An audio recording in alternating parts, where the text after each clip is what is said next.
I am so polite and friendly. I'm not volatile. You're so polite and so friendly. Girl, you're on camera punching someone because you didn't like what they were saying to you. It's open season on conservative influencers, at least in New York City.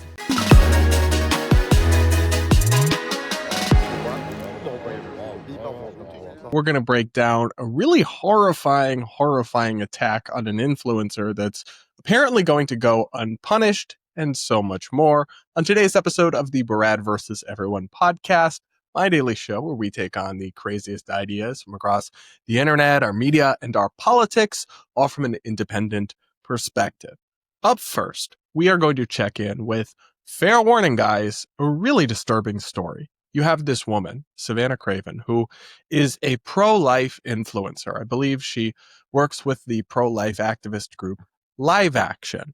Anyway, she exercises her First Amendment rights and she goes around in public speaking to people and challenging them on pro-choice views and doing these man-on-the-street interviews where she's pushing a perspective and then uploading the clips to social media. Well, she had a horrifying encounter with another young woman, a black woman in New York City not too long ago, where this woman, unprovoked, assaulted her, punched her, and left her bloodied because of the argument they were having about abortion.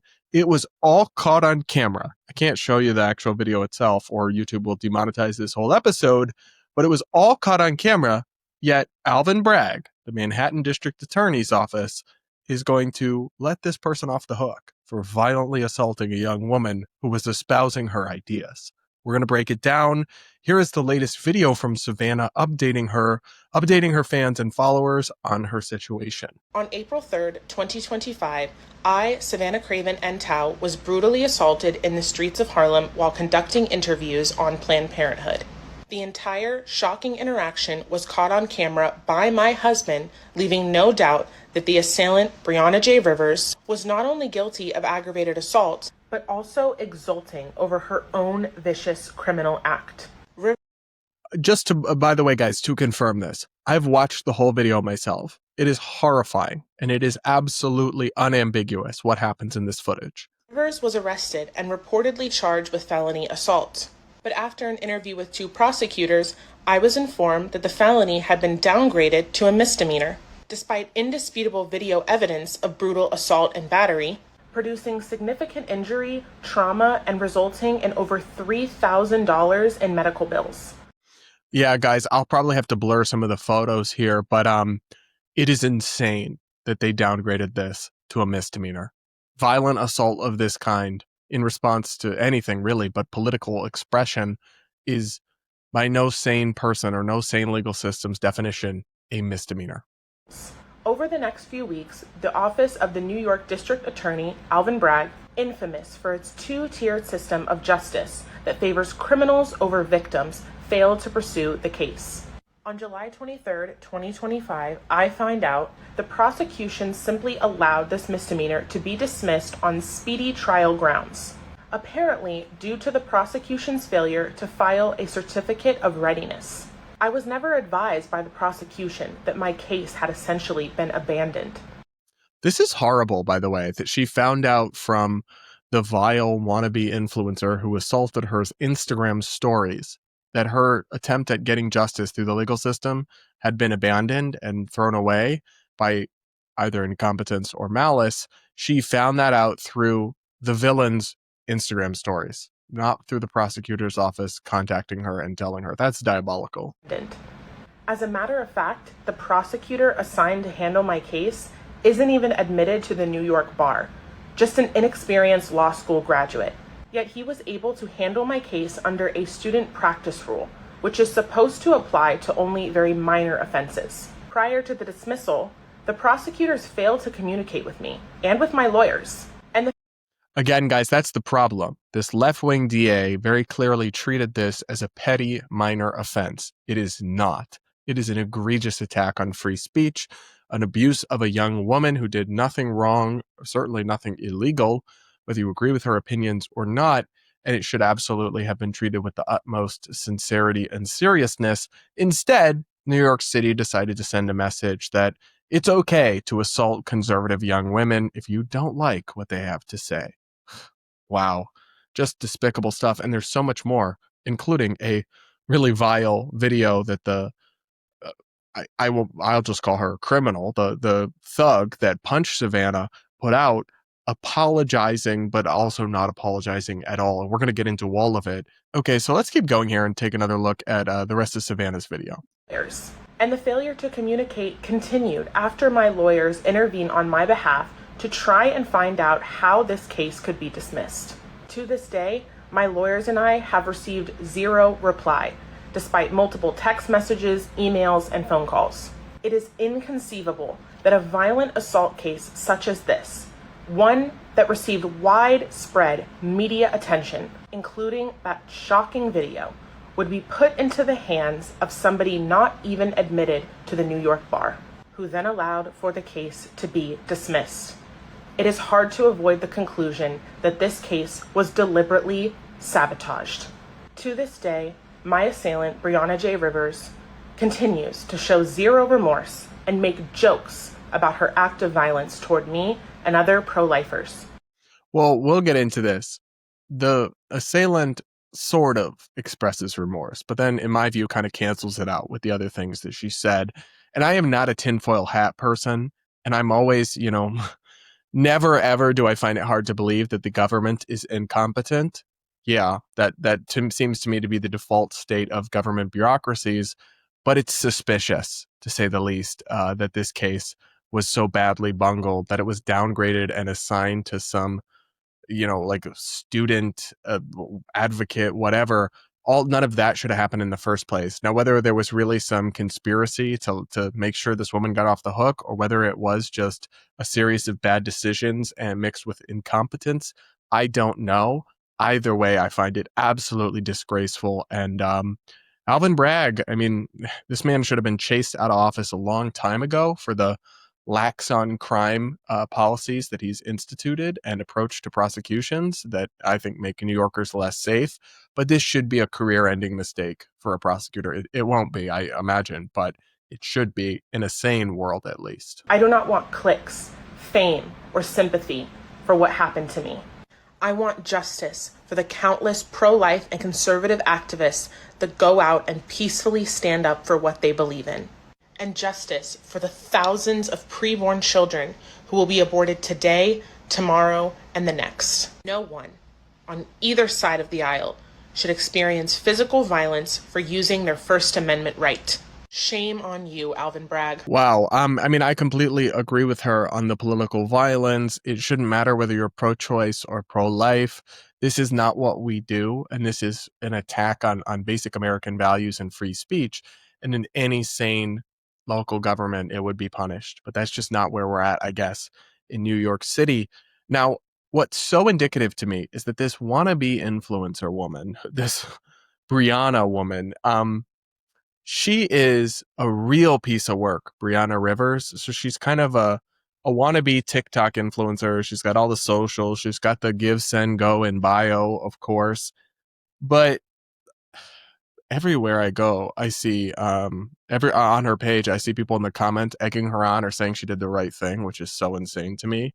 But I do want to react to her apology video that she put out before the case was dropped, but after the incident went down, where to me, I don't qualify it really as an apology video, even though she says she is sorry, because what comes next is so disgraceful. But I'll let you judge with your own eyes and ears. Let's look. I want to sincerely apologize to Savannah for this, horrific series of events. I do honestly feel terrible about it, and I am so sorry to you. Okay, I'll pause there because we're about to get to the bad part. But so she admitted it on camera, and they still couldn't prosecute her. This is so suspicious. And then your video should have stopped there.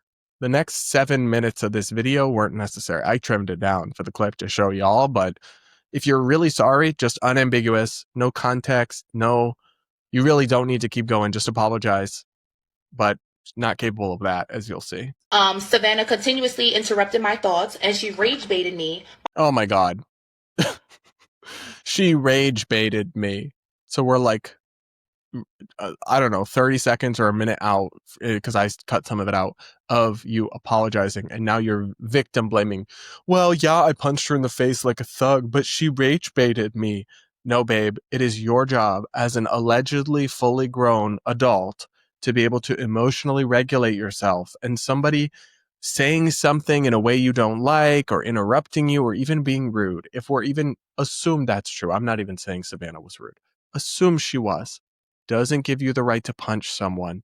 Doesn't mean she rage baited me. You sound ridiculous. And the fact that you're making excuses or trying to blame Savannah for her own brutal, bloody assault is despicable to me.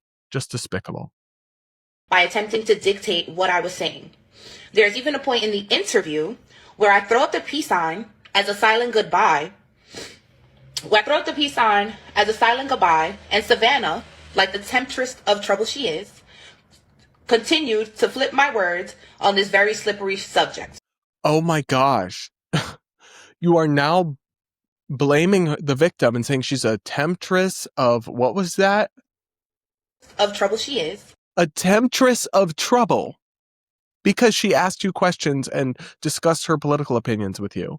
No, you're just unhinged. You just need to be behind bars because you're a menace, a danger to society if you're going to just punch people. And here's the thing. I put up the peace sign to start walking away and leave. No one stopped you, ma'am. You could have left at any time. That's the thing. You have no obligation to engage with Savannah, to give her content, to let her dunk on you, to speak with her, anything. Just keep it moving. Just be an adult and walk away. Don't assault someone. Oh my God. And then rage. Oh, she rage baited me. She's a temptress of whatever. Oh my gosh. What a piece of work we got here. Continued to flip my words on this very slippery subject. The light that Savannah is shining me in is so false. I am so polite and friendly. I'm not volatile. You're so polite and so friendly. Girl, you're on camera punching someone because you didn't like what they were saying to you. I'm not volatile at all. Just say the wrong thing and I might slug ya. It really takes a lot, for anything like this to come out of me. Yeah, so she professionally rage baited me. Then, yeah, this video, as of now, has altered my life drastically. The internet is literally making me a political martyr.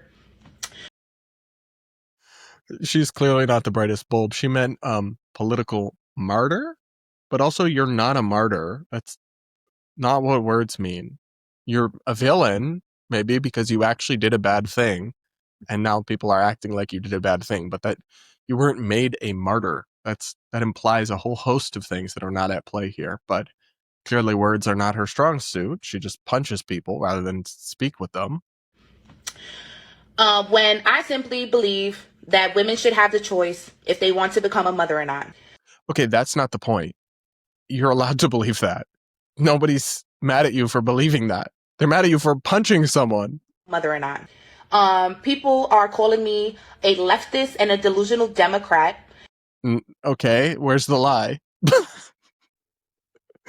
Zero lies detected. I am being cyberbullied and body shamed by not only Savannah, but her thousands of supporters. Okay, I'm not going to get out the tiny violin for you being body shamed because I'm sorry. Did you want people to send you flowers after you punched a young woman in the face and bloodily left her bloody in the street? Oh no, won't somebody think of your feelings, Brianna Rivers? Get out of here. Of supporters. These people have shared my personal information, also my family's information. I've had strangers go to my previous residence in regard to this incident. Yeah, don't do that. I mean, I want to say, well, let the system play out, but obviously the system's not going to do anything here. Harassing her family, going to her home, doxing her, none of that is going to help anything. It's only going to make things worse and let her play the victim. So please, nobody engage in that. At this point, I'm fearful for my life. I'm fearful for my well-being and the well-being of my family. Savannah has used this clip as an opportunity. Okay, I don't want her physical safety to be endangered, and certainly not that of her family. I mean, to the extent that's true, that is despicable But again, it's like, I'm not going to say you deserve death threats. I don't think anyone should be getting death threats. But it's like, if you're going to behave in such a vile way when you know you're on camera in the age of the internet, I don't know what else you expected. That's to say, I'm not saying it's right, but I'm saying it is predictable. This clip as an opportunity to finally have her social platforms go viral and monetize off of my back, basically. Good. That people are like, oh, she's using it to go viral or to make money or to fundraise for her cause, as she should. Why not? Make the bright side of something terrible happening to you. Why not? It's her life. It's her experiences. If she wants to monetize it, if she wants to go viral, if she wants to do media, good, she should. She was victimized. And yeah, there's nothing. I literally see nothing wrong with her monetizing that or promoting herself off of it. Why wouldn't you? Why not find some silver lining in the brutal atrocity you subjected her to? Yeah, I think that I would do the absolute same thing unapologetically. Basically, I'm like, I can't even get my thoughts together. She currently has several GoFundMe accounts. She has gained a large audience, and this is all over a provoked attack. Oh my God, a provoked attack. One, I love how she's on camera admitting she attacked someone, and we still can't get a charge to stick, apparently, Alvin Bragg. And then two, to call it a provoked attack is ridiculous and untrue. Words, somebody saying opinions to you in a political debate, does not provoke violence. You chose to assault someone and you belong behind bars. But accountability is just increasingly absent from our society because people like this can do their big one, absolutely behave like monsters and then not face consequences. And apparently that's the message that New York or Manhattan District Attorney Alvin Bragg wants to send, that it is open season, at least in his borough, on pro-life influencers, on young women who say certain things that upset people. It's apparently okay to assault them, or at least there's no guarantee of justice if you do such a thing so blatantly on camera. That is diabolical. That is a criminal failure in and of itself of the system. I hope the people who can see through her malicious ways stand with me in solidarity. Girl, no one's standing with you anything. You look like you would struggle to stand up yourself, okay? Though apparently you pack quite a punch. Guess you have a lot to throw behind it. Yes, that is me body shaming you, by the way, because I think you're a terrible person. So I will go there. Yeah, if you're sorry. Normally I wouldn't, but the other thing is stand in solidarity with me against her. No, nobody's I mean, that's the crazy thing. Some people actually are standing with her. That's the craziest part about this, actually.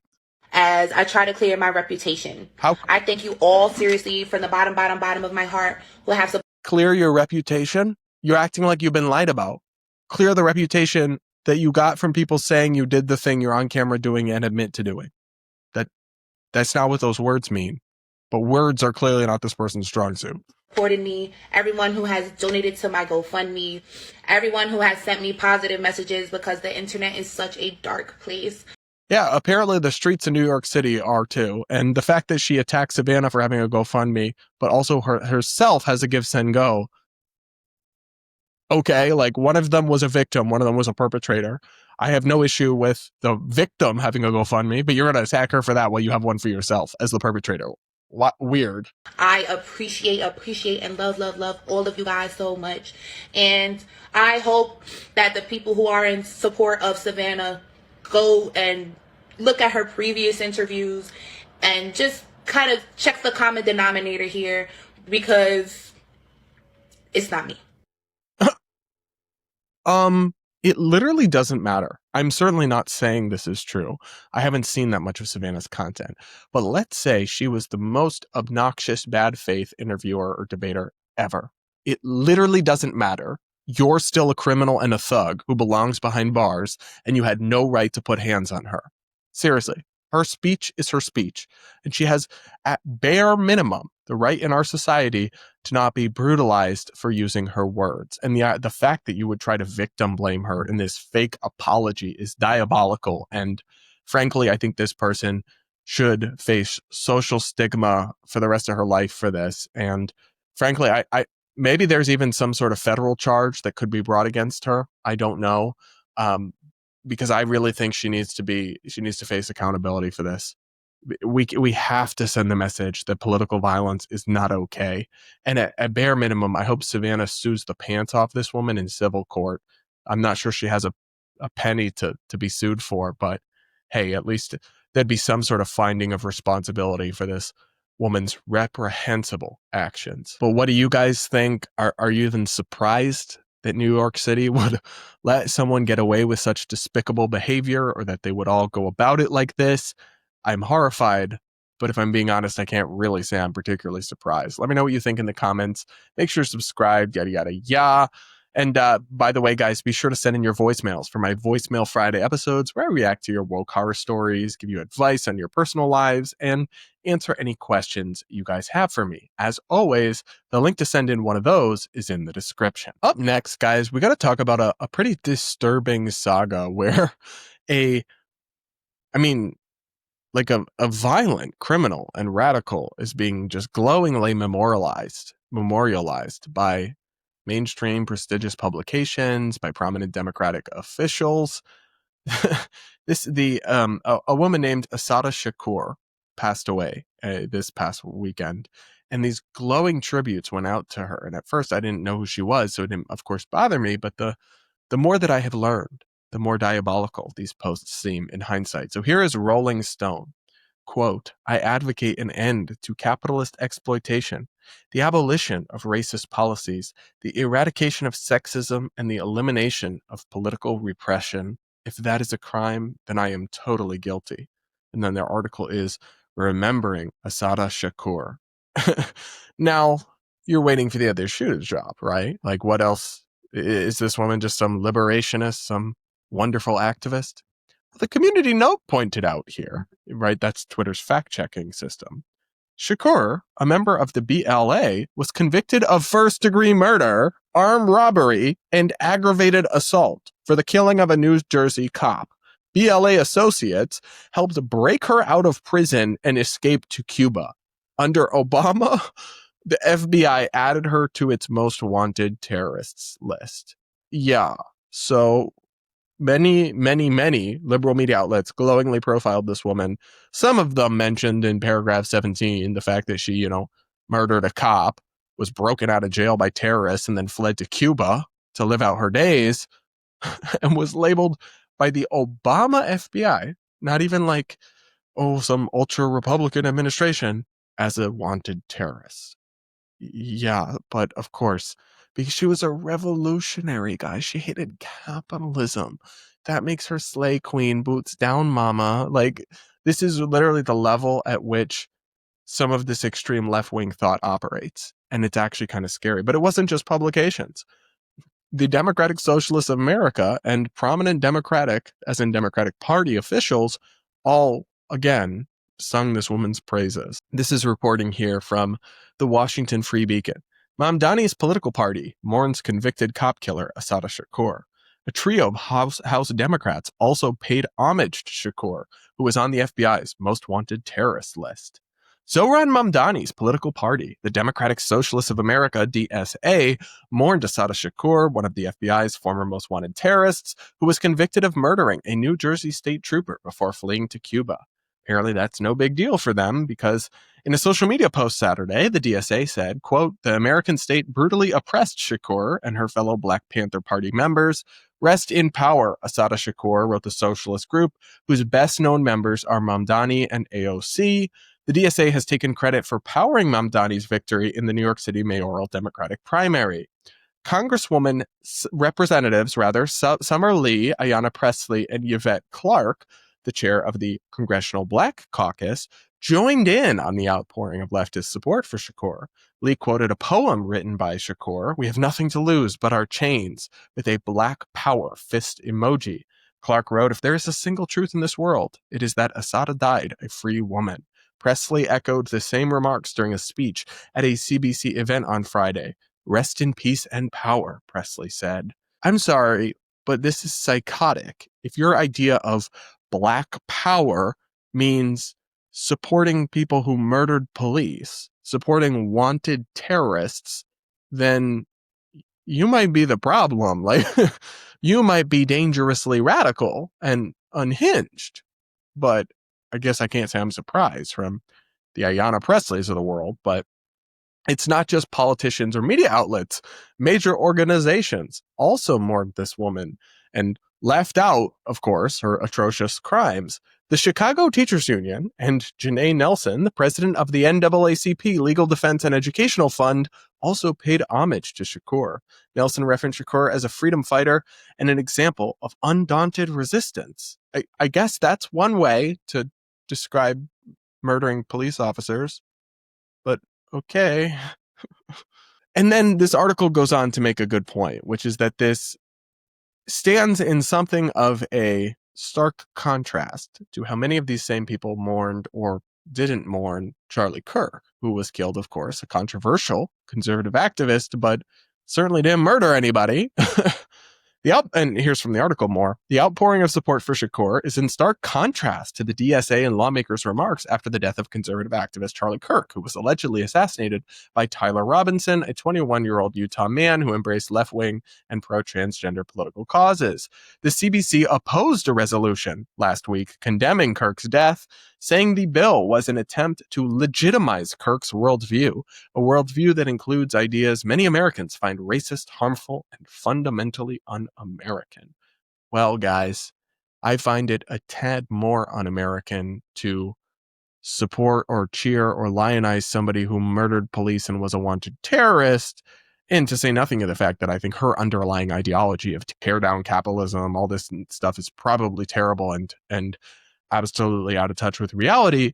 But regardless, quite the dichotomy there between how these groups spoke about Kirk or viewed his legacy. Certainly, I didn't agree with everything or even a lot of what he had to say. But if you made me choose between a cop killer and a conservative activist whose opinions I didn't always share, I think I know which one I would consider to be more worthy of honoring their legacy. But that's just me. Thanks for letting us know where y'all stand, though. I do appreciate that. And spare a word for the fact that the Chicago Teachers Union is in on this. If that's not a sign that there are some left-wing radicals in that city who have captured that education system, I don't know what is. You guys let me know what you think in the comments below. One final thing I want to talk about is Trump's social media feed. The president is sharing bizarre AI slop videos to his millions and millions of followers, including one. It's a really weird video. I might just have to show it to you, and then you can see what I'm talking about. I'm confused about what's going on here, but I'm also concerned. Here's the video that he shared that, for context, guys, it closely resembles a Fox News broadcast that includes Trump himself speaking, but it's AI. None of this ever aired. This is not a real broadcast. Take a look. President Donald J. Trump has announced a historic new healthcare system, the launch of America's first medbed hospitals and a national medbed card for every citizen. Every American will soon receive their own medbed card. With it, you'll have guaranteed access to our new hospitals led by the top doctors in the nation, equipped with the most advanced technology in the world. These facilities are safe, modern, and designed to restore every citizen to full health and strength. This is the beginning of a new era in American healthcare. In this first phase, only a limited number of medbed cards will be released. Registration details will be announced very soon. So I'm genuinely quite concerned by this. Why did he share this video? He surely, unless he's also going senile and pulling a Joe Biden, he knows this isn't a real thing. He knows he didn't say this. He knows this isn't a real broadcast. So why would he share it? It's not like some of the AI videos he's shared in the past are clearly meant to be a joke. Like they're funny in some way. This one isn't funny. It's just like deceptive and misleading. So you're just posting I don't want to call it believable because it's not believable to me, but maybe to some people it might be believable, fake broadcast about this medical technology that doesn't exist and is actually tied to like some weird conspiracy theories. What is he doing? why did he post this? Is he trolling? Is he losing it? Like, going senile? Is he trying to be funny?